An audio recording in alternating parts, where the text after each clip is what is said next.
Bien, ¿cómo hemos estado?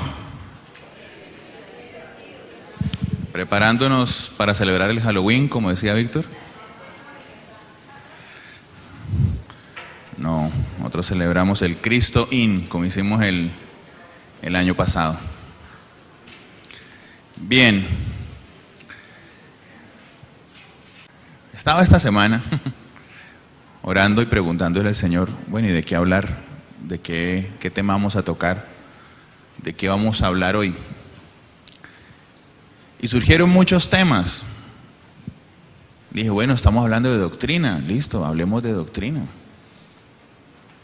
Porque hemos estado estudie, el pastor Rogelio, Víctor, yo, los que estamos acá, y hemos estado leyendo y documentándonos, encontrando hasta cosas nuevas.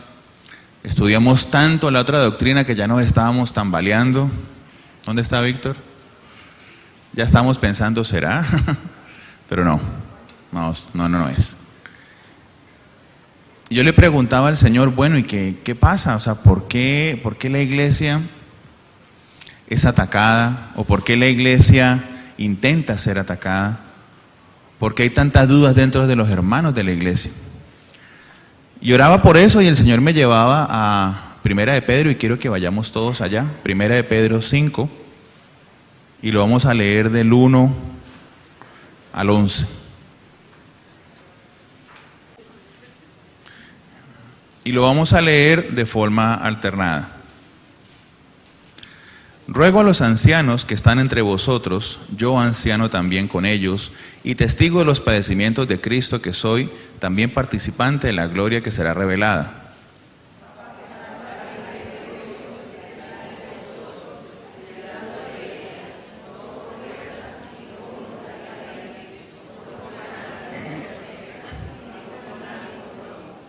No como teniendo señorío sobre los que están a vuestro cuidado, sino siendo ejemplos de la grey.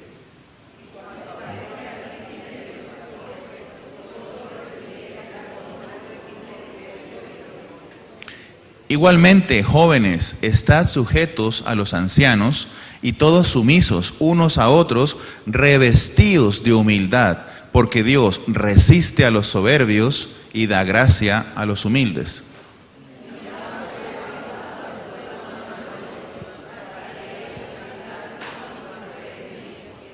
Echando toda vuestra ansiedad sobre Él, porque Él tiene cuidado de vosotros.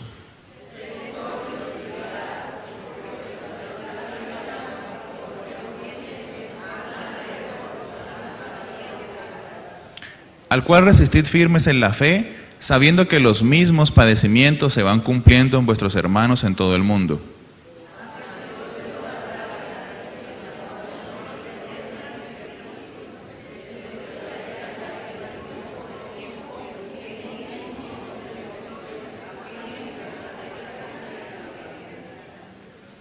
A Él sea la gloria y el imperio por los siglos de los siglos. Amén. Miren, bien interesante, esta epístola la escribe Pedro, y la escribe en un tiempo conflictivo de la iglesia. Cuando Pedro escribe esta carta, estaba en ese tiempo el emperador Nerón como emperador de Roma, y sucede lo que ya hemos visto en muchas películas, o hemos leído o estudiado. Nerón incendia Roma. Dicen los estudios que él lo hace por un deseo que tenía, loco, de construir algo perfecto y fantástico, y para eso debía destruir lo que había y construir algo nuevo. Obviamente Nerón se da cuenta en la mitad de todo este proceso que lo que hace es una locura y que van a haber responsabilidades y van a tener que repartirse culpas. ¿Y cuál fue la mejor idea que se? Culpar a los cristianos de Roma, que eran cristianos relativamente nuevos. Y empieza un tiempo de persecución de esa iglesia que recién está comenzando en Roma, persecución que termina, y que lo hemos visto, el circo romano, los cristianos crucificados, quemados, el tiempo de los leones, todo eso que hemos visto. Y Pedro le escribe a esta iglesia en Roma diciéndoles que estén tranquilos. ¿No les parece gracioso? O sea, nos están persiguiendo, nos van a matar, ¿qué hacemos? No, estén tranquilos. No es casualidad tampoco que Pedro esta carta la escribe y a los 2 años de escribir esta carta muere. Termina su ministerio y es crucificado de cabeza. Los cristianos fueron culpados porque de una otra manera ya eran odiados en ese tiempo porque los relacionaban con los judíos. El pueblo judío nunca fue muy querido y mucho menos en Roma. Y cuando los cristianos, los romanos, empiezan a convertirse, empiezan no a asumir costumbres judías, sino a rechazar costumbres romanas. La cultura romana, lo sabemos bien, fue una cultura grande en muchas cosas, pero llena de vicios, de ahí comienzan las orgías, hay un culto al sexo, a las drogas, a los sentidos, todo era permitido, o sea, no había ningún límite en ninguna clase. Y los romanos cristianos empezaron a apartarse de esas cosas y empezaron a molestar a sus compañeros, lo que se supone que debería pasar también con nosotros, por ejemplo, en este tiempo de Halloween. Me imagino los que vienen en unidades o en casas o en barrios donde se hacen fiestas o cosas comunes, que cuando usted se le invita y usted dice, no, yo no participo, o sea, qué bueno, que les vaya bien, pero yo esas cosas no las hago, generamos molestia en nuestros vecinos. Nos empiezan a tildar de, no sé, de raros, de que no somos unidos, de que no nos integramos, etcétera, etcétera. La comparación obviamente es una comparación que no da el peso. Obviamente la persecución en Roma y la persecución nuestra ahora no es la misma. Sin embargo, estamos viendo que en la iglesia actual la persecución está comenzando a suceder. Vemos, por ejemplo, en los pueblos árabes, en otros países como Corea, como en China, donde somos perseguidos, donde los cristianos son perseguidos, donde, por ejemplo, algunos cristianos no tienen la oportunidad o no tienen la ventaja nuestra de tener una Biblia en su idioma.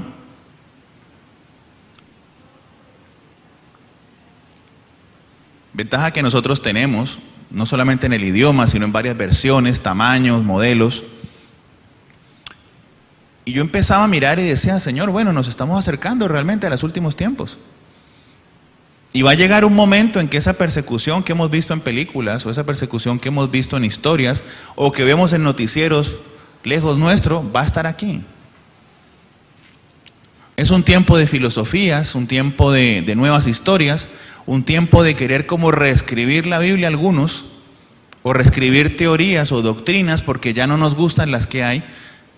Es un tiempo de revuelto. Y el apóstol Pablo, en esta epístola, que ojalá usted pudiera después leerla en su casa con calma, le habla a los cristianos en Roma sobre cómo vivir victoriosamente en medio de la hostilidad. El objetivo de la carta es esa, cómo vivir victoriosamente en medio de la hostilidad. Y hay 3 puntos que él trata en la carta que quiero que los toquemos hoy. Vivir victoriosamente en medio de hostilidad sin perder la esperanza, sin amargarse y confiando en el Señor. Constantemente, los que somos cristianos estamos expuestos a un mundo que aparentemente está gobernado por Satanás. Aparentemente el malo triunfa, aparentemente el malo siempre le va bien. Como que la vida del cristiano, la vida del creyente o la de los que queremos hacer lo bueno no es tan sencilla, aparentemente. Sin embargo, los esfuerzos del diablo se concentran o tratan de siempre estar en 2 cosas. 1, desacreditar la iglesia, y 2, destruir su credibilidad. Y es lo que hemos visto en todo este tiempo.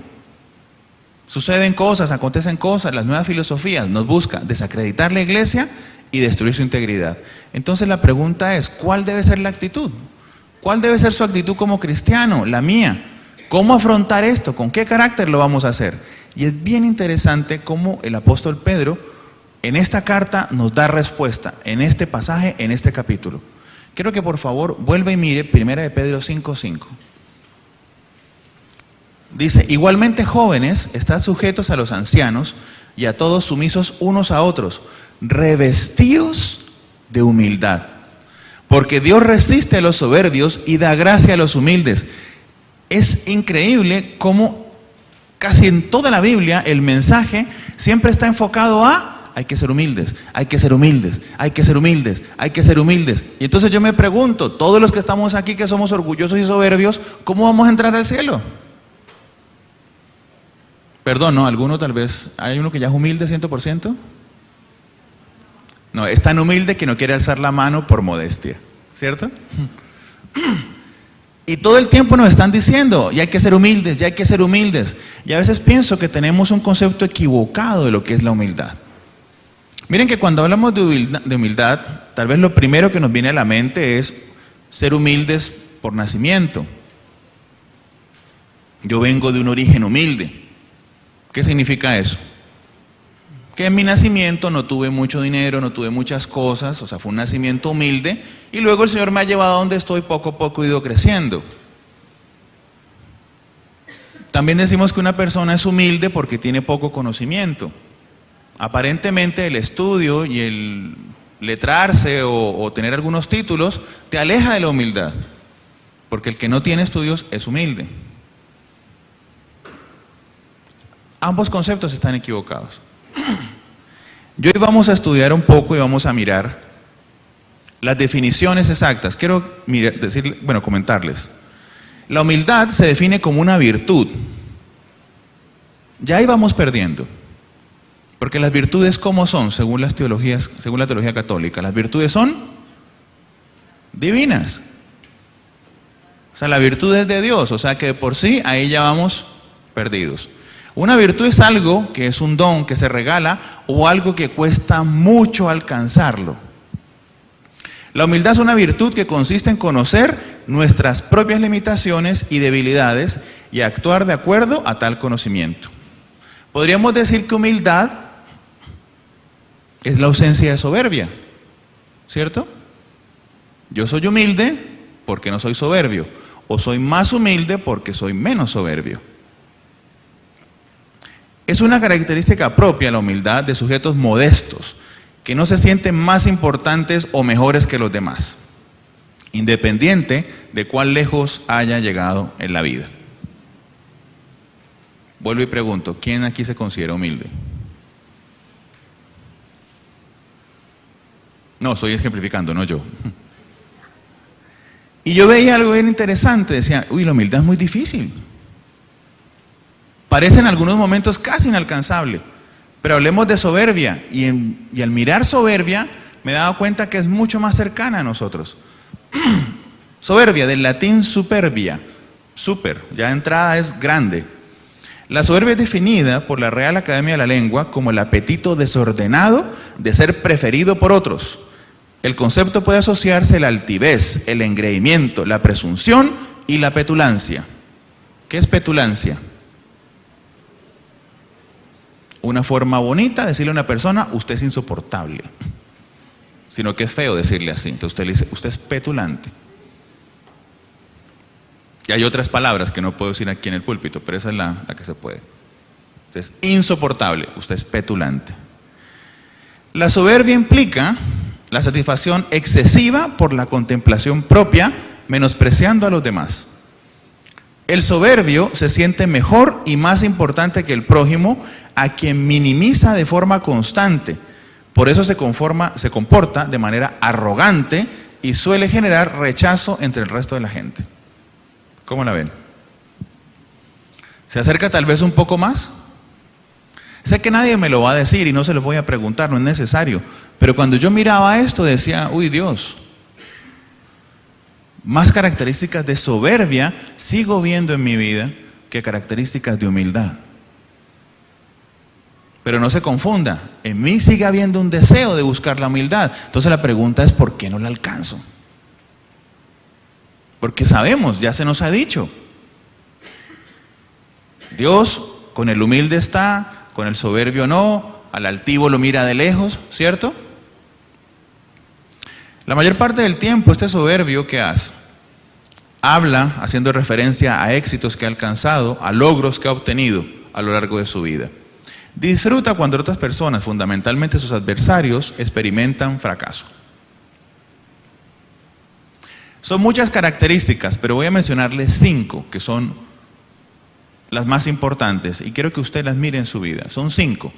Con una de estas que usted tenga o que usted se sienta, ya en usted hay un carácter soberbio.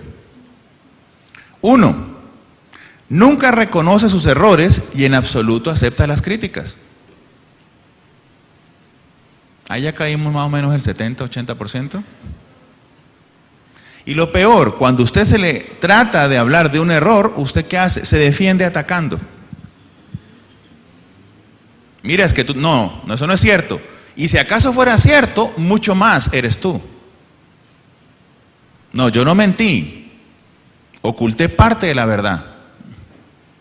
Pero si acaso hubiera sido mentira, tú eres mucho más mentiroso. Miren lo interesante, tal vez no lo habíamos visto así. Esa es una forma de soberbia. Es una forma de orgullo. Gran dificultad para pedir perdón. Tiene una gran dificultad para pedir perdón. Bueno, no discutamos más, dejemos así. Te pido perdón si te he ofendido. Muchas gracias.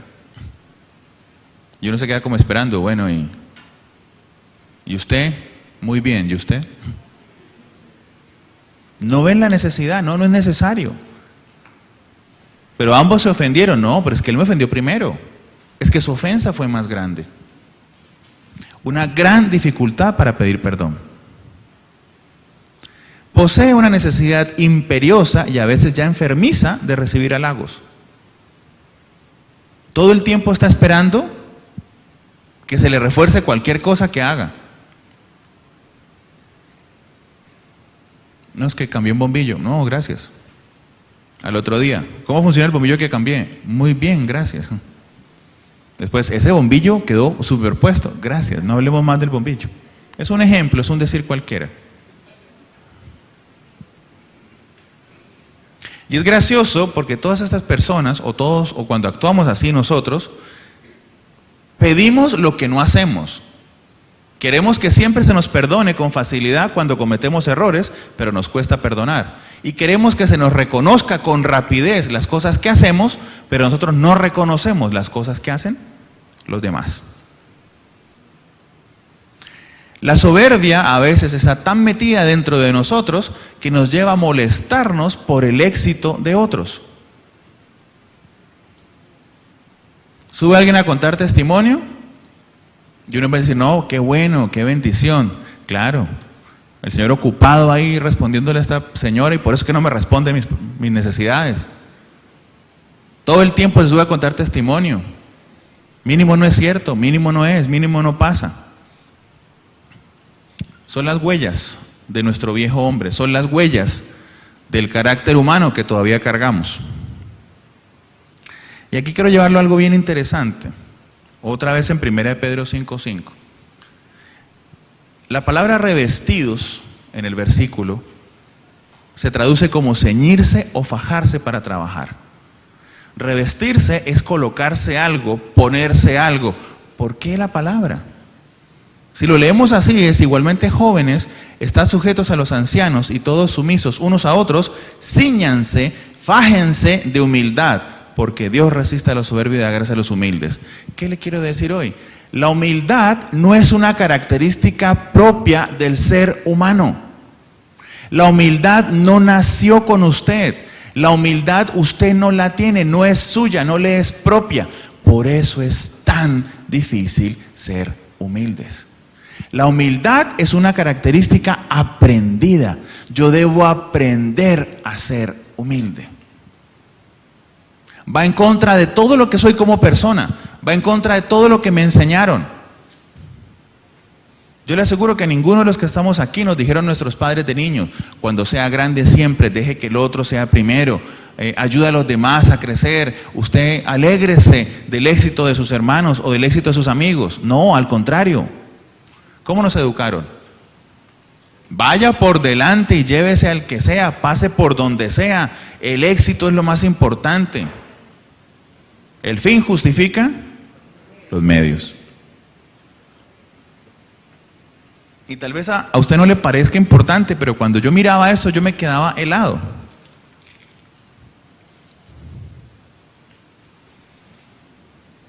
La humildad no está en mí, por eso es tan difícil. Por eso yo debo buscarla, es algo aprendido, que obviamente lleva tiempo. Y obviamente, para aprender a ser humildes, a algunos les va a costar más que a otros, ¿o no? Como toda habilidad que debe ser aprendida. Siéntese un momento y piense, ¿en qué persona cree usted que debería aprender a ser humilde? Tal vez su esposo, sus hermanos, sus padres. Piense un momento. Si ya pensó, ya perdió. ¿Qué lo nombró a usted juez para decidir quién es y quién no es? Usted está de primero en la lista de los soberbios. Y debajito suyo vengo yo y venimos otros. ¿Ven lo que les quiero decir? Sufrimos o vivimos de una falsa modestia, una falsa humildad, como les decía ahora. ¿Ve? ¿Y usted por qué no se levantó a hacer un comentario? No, ¿para qué? Dejemos que los otros opinen. Hay que dejar que los otros participen. Eso es como una soberbia pasiva. Nos cuesta mucho más que a otros. El ejemplo más grande que tenemos de humildad y donde tenemos que aprender de humildad es del Señor Jesús. Él nos mostró en su propia vida y lo que hacía la humildad. Sin embargo, el ejemplo más grande que nos dio Jesús no fue con su propia vida, sino el hecho de que Él, siendo Dios, se permitió ser manoseado por criaturas inferiores como nosotros. Eso es humildad. Eso es humildad. Siendo Dios, permitió estar acá, permitió ser crucificado. ¿Ustedes creen que Él no lo pudo haber impedido?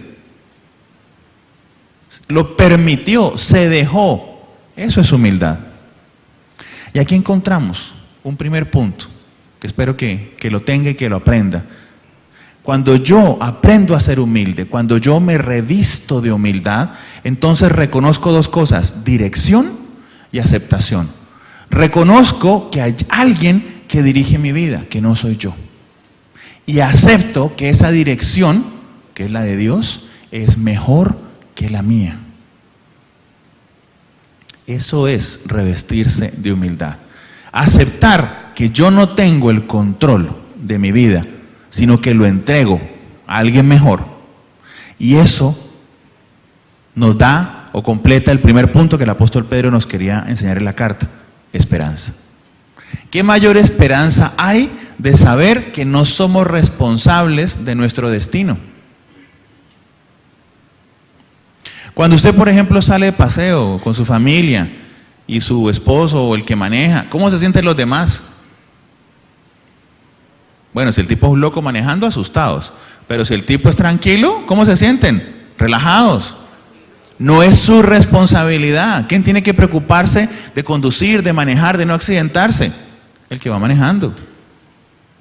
Cuando usted es un niño, ¿qué era lo más rico? ¿Usted se preocupaba de qué iba a comer mañana, de qué se iba a vestir, quién iba a pagar el colegio? Eso es esperanza. Colocar mi fe, mi razón en otro que va a tomar decisiones por mí. Revestidos de humildad, porque Dios, ¿qué decía?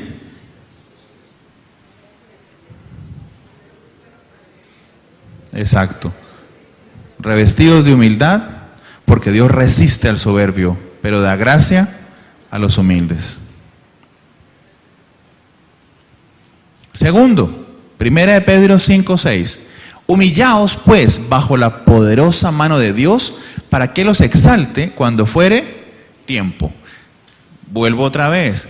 Si ya habló de humildad el apóstol Pedro antes, que había que revestirse de humildad, ¿para qué la menciona de nuevo? Hay que ser muy humilde.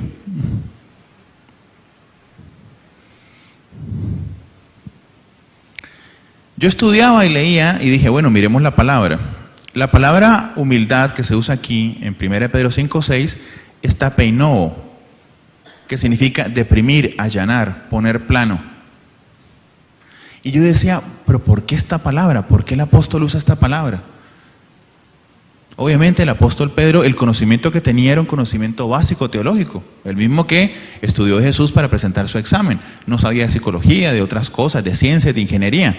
Pero recuerden que la Biblia dice que toda palabra, que la palabra es inspirada por Dios. En 2 Timoteo 3:16, toda la escritura es inspirada por Dios. Y aquí quiero hacer un paréntesis en esta parte. La palabra inspirada es una palabra que no se ha traducido correctamente. La palabra inspirada en 2 Timoteo 3:16 es theoneustos, que es una palabra que combina dos palabras, Dios y aliento. La traducción correcta es: toda la escritura es exhalada por Dios. Viene del aliento de Dios, del corazón de Dios, directamente. Por eso es que la Biblia es producto de una operación totalmente divina y toda la palabra es escrita por Dios, exhalada del aliento de Dios. De ahí que el Señor utiliza las palabras que necesitamos. Humillar es deprimir, allanar, poner plano. En términos de construcción, si usted va a levantar un edificio, ¿qué tiene que hacer? Tumbar. Compra una propiedad, va a ser un edificio, ¿qué hay que hacer? Tumbar. Y para tumbar tiene que aplanar. Sacar lo que no sirve, lo que está puntiagudo, como cuando usted hace un pastel, o sea, los grumitos, todo lo que queda por fuera que no se ve. Cuando usted plancha, bueno, cuando plancha las damas, porque cuando plancha uno de hombre, eso es por donde se vea y más o menos y vamos. ¿Cierto? Pero usted que quede lisito, deprimir, allanar, poner plano, quitar los altos y bajos. ¿Qué significa eso? Moldear.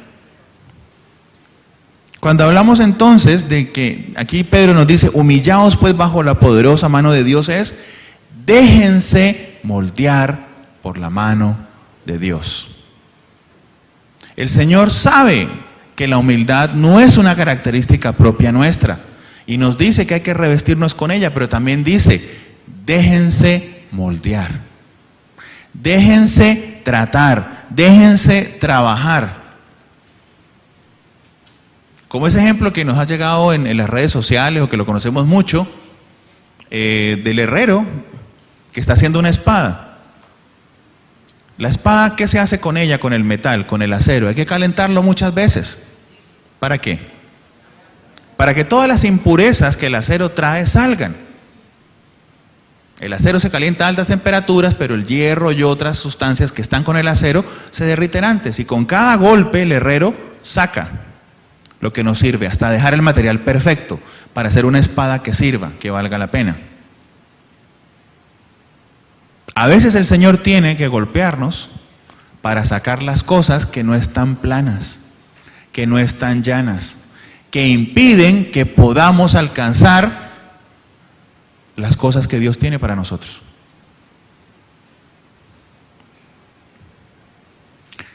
Tiene que ver con cambio. Romanos 12:2, que es un versículo muy conocido, nos dice que no nos conformemos a este siglo, sino que nos transformemos por medio de la renovación de nuestra mente, que es lo primero que tiene que cambiar. Para yo ser un cristiano de éxito, tengo que pensar de manera diferente. Las leyes y las normas con que fui educado ya no me sirven en la vida cristiana. Y hay muchos ejemplos, pero solo le voy a dar uno. Si usted quiere ser exitoso económicamente, ¿qué tiene que hacer? Trabajar, escuché por ahí. Sí, eso es verdad, pero la Biblia nos dice que es más bienaventurado dar que recibir. ¿Eso tiene lógica humana? Si yo tengo poco, ¿cómo es posible que si yo doy, entonces Dios me va a bendecir? El diezmo, si no me alcanza el 100%, ¿cómo me va a alcanzar el 90%? Pero la lógica de Dios es superior a la lógica del hombre. Tiene que ver con cambio, con renovar mi mente. Tiene que ver con tiempo. No va a ser de la noche a la mañana. Se va a demorar. ¿Cuánto se va a demorar? Depende de usted. Si se va a dejar o no se va a dejar. Porque el tercer punto tiene que ver con deseo, tiene que ver con querer. Si yo quiero ser cambiado, si yo quiero caminar una vida cristiana verdadera, debo querer. Si no, no va a pasar. Me voy a quedar sentado y voy a ver a los demás avanzar, y voy a ver a los demás crecer, y los demás ser bendecidos. Igual Dios me va a amar, no me va a dejar de amar, pero no va a pasar nada en mi vida hasta que yo quiera. Ese es el grande amor de Dios para nosotros. A pesar de que Él podría pasar por encima de nosotros, respeta nuestra decisión. Y nos dice, ahí está la opción. ¿Quieres ser bendecido? Tienes que cambiar. ¿Quieres que yo arregle tu vida? Tienes que dejarte moldear. No, no quiero. Bueno, vamos a esperar a que tú quieras. Y mientras tanto, sigue ahí.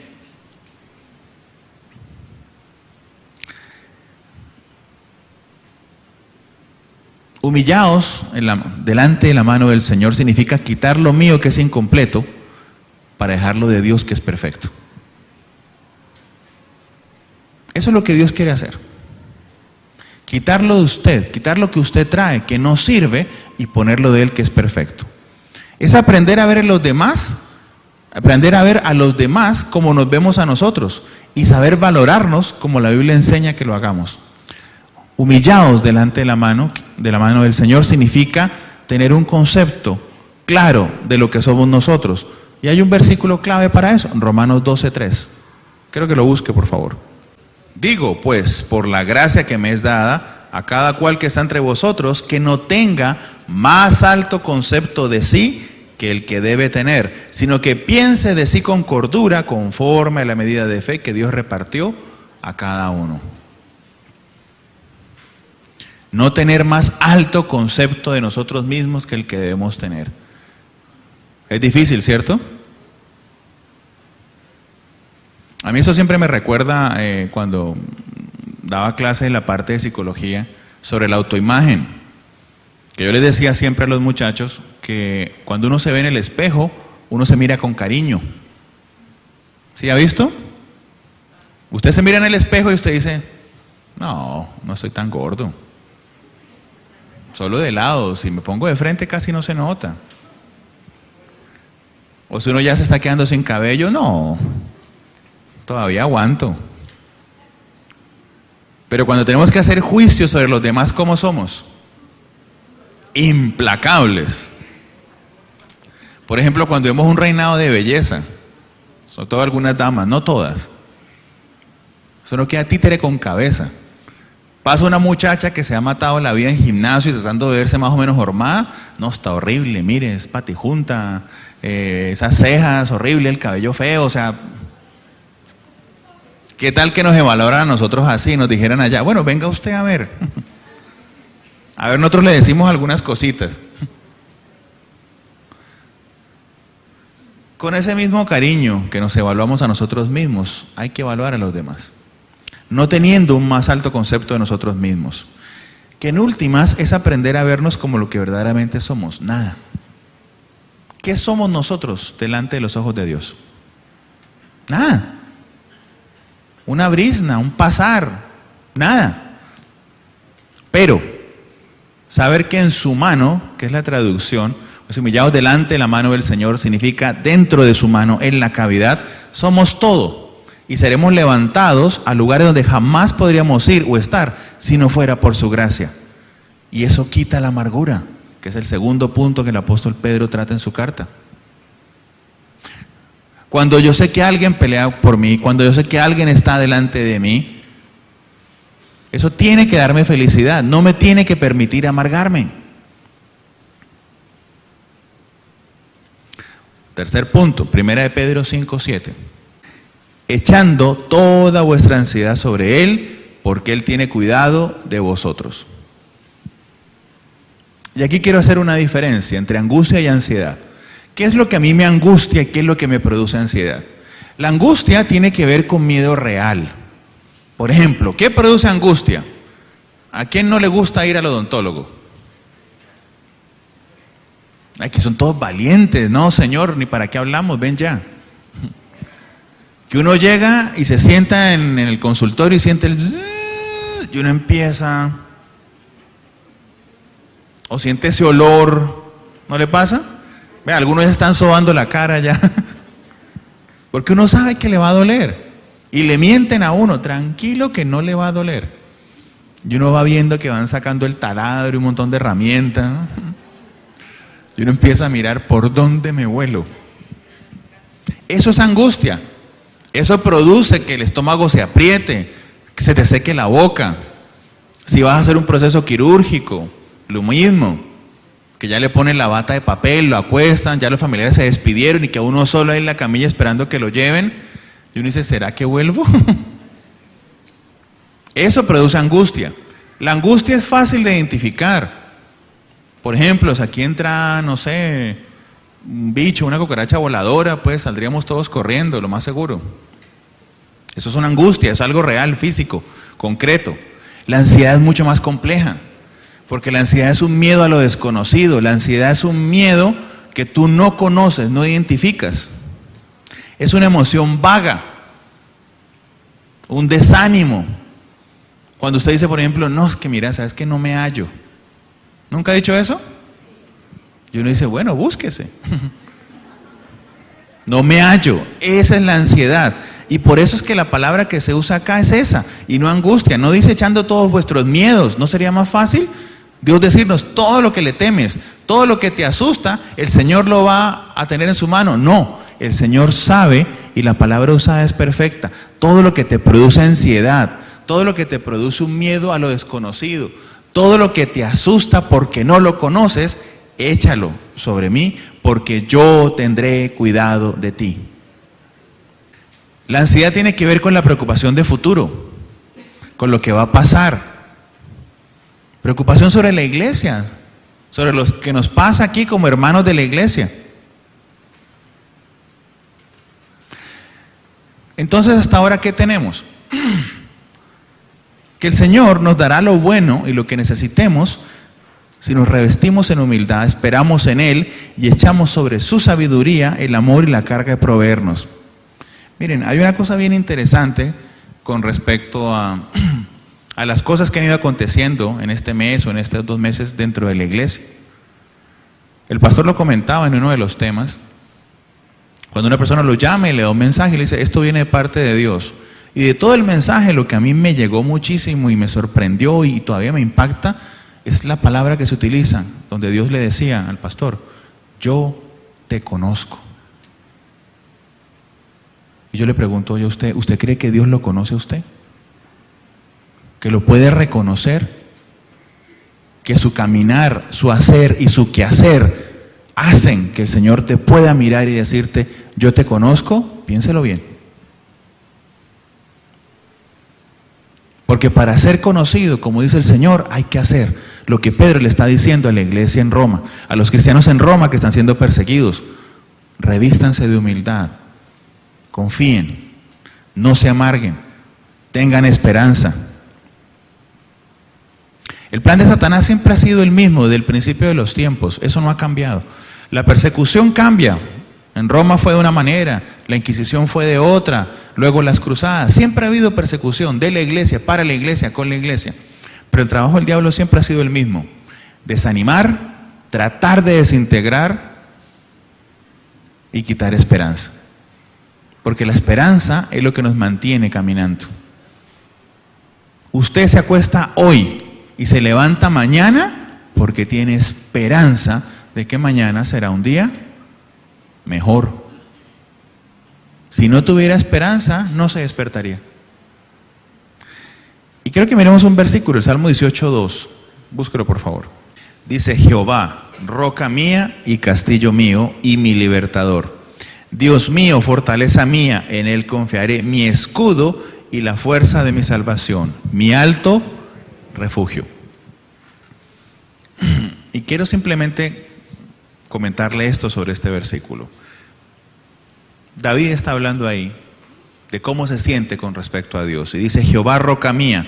La palabra roca que se usa en el Salmo significa peñasco. ¿Y qué es un peñasco? Es una roca que está incrustada, grande, alta.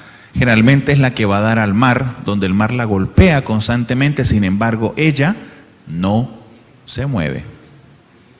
Roca mía, castillo mío, lugar fuerte. Un lugar que representa protección, que no es de fácil entrar. Mi libertador, Dios mi fortaleza, lugar seguro. Lugar fuerte, lugar seguro. En Él confiaré, mi escudo y la fuerza de mi salvación. El escudo. El escudo se traduce como la palabra escudo, pero también como piel gruesa o como escamas de cocodrilo, lo que te protege, lo que no deja entrar, lo que no deja permear. Y lo que más me llamó la atención dice, descansa en tu alto refugio, torre alta, lugar elevado, lugar inaccesible. Mire que todas son analogías de guerra. ¿Sí entiende? Es un guerrero hablando, o sea, Dios, usted me protege y yo me siento con usted como cuando estoy con un ejército, o como cuando estoy en una torre fuerte, o cuando estoy en un castillo atrincherado defendiéndome, sabiendo que nadie podrá entrar, o porque estoy parado en un peñasco donde no hay forma de llegar, me siento protegido, seguro. Esa es la protección que el Señor nos da. con respecto a cualquier cosa que pueda pasar. Si me entiende, lo estoy hablando de unidad. Si me entiende, le estoy hablando de que en estos momentos, así como había persecución en la iglesia cristiana en Roma, la puede haber ahora. Tal vez no nos van a echar la culpa de que vamos a quemar Santiago de Cali, aunque ganas no nos faltan a veces, pero no nos van a echar la culpa de eso, pero nos echan la culpa de otras cosas, de que no participamos, de que no nos integramos, o vienen doctrinas diferentes, o nuevas filosofías, y algunos tambalean. Pero el Señor nos dice de que estemos tranquilos, porque si estamos revestidos de humildad y si estamos en el hueco de su mano, estamos unidos, estamos protegidos, estamos en una torre alta que el Señor tiene cuidado de nosotros. Y como le decía el pastor, Él nos conoce y Él sabe quiénes somos, sabe en qué hemos creído y sabe como iglesia dónde estamos parados. Si estamos en lo que tenemos que estar, como le decía el apóstol Pedro a esta iglesia, podemos estar tranquilos, pero, y ese es el tercer punto que decía Pedro, confiando en el Señor, pero para eso hay que hacer algo. Y no le voy a hablar de cosas grandes ni largas, solamente de dos, que están en 1 de Pedro 5:8. Hay que ser sobrios y hay que velar. Leamos nuevamente el versículo. Sed sobrios y velad, porque vuestro adversario el diablo, como león rugiente, anda alrededor buscando a quien devorar. Y yo pienso que lo hemos visto con mucha claridad en estos tiempos, ¿o no? Y lo hemos visto de maneras que no pensamos que iba a aparecer. Lo que hemos discutido siempre, lo hablamos mucho con los jóvenes. A veces uno piensa que el diablo se nos va a aparecer como lo vemos en las películas. De cachos, con no sé, cara de toro, o vestido de rojo, o encendido en fuego. Si usted ve algo así, ¿usted qué hace? Uno sale corriendo. Sí, uno corre por su vida. El diablo no es tonto, él no va a venir así. Él viene vestido de blanco, envuelto en una falsa luz. Y poco a poco te habla. Y poco a poco te lleva a dudar de las cosas que siempre has creído. Te lleva a dudar de lo que te ha mantenido de pie. Te lleva a dudar de lo que te ha dado respuesta a las necesidades de tu corazón. Yo me asombraba porque no son neófitos los que se confunden. No es gente nueva la que se confunde. Son personas de mucho tiempo. Y también decía, bueno, ¿y qué hacer? ¿Y cuál es la posición? Por eso les decía al principio, ¿cuál es la actitud del cristiano en esta nueva persecución? ¿Qué hay que hacer? Y yo no lo niego, y pues ahí está Julián y Víctor, y yo les decía, vamos por ellos. Hay que sacarles los malos espíritus a golpes, que eso sirve. Pero esa no es la posición del Señor. Y lo hablaba con el pastor también, y tal vez no lo entendía en su momento, pero me quedaba tan claro cuando leía esto. Ser sobrios, la palabra sobrio significa abstenerse y ser discreto. Y velad, mantenerse despierto y vigilante. No soy yo el que debe tomar las actitudes, no soy yo el que debe hacer justicia. La justicia está en la mano de Dios. Mi deber simplemente es estar sobrio, abyecto, discreto, tranquilo, en lo que tengo que estar, revestido de humildad, tratando de mejorar, aprendiendo, creciendo, preparado, pero dejando que sea Dios el que haga justicia. Son 3 puntos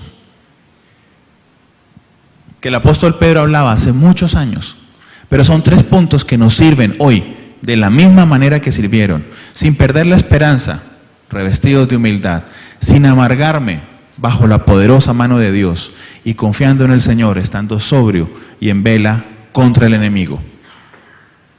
No se confunda, estamos en una guerra espiritual que lleva muchos siglos. La pregunta es, ¿dónde se va a parar usted hoy? ¿Qué va a hacer? ¿Va a seguir sentado o va a hacer lo que tiene que hacer? Que el Señor nos siga hablando y nos permita aprender esta virtud que es tan difícil, porque es tan diferente a lo que somos, que es la humildad. Vamos a ponernos de pie, vamos a orar.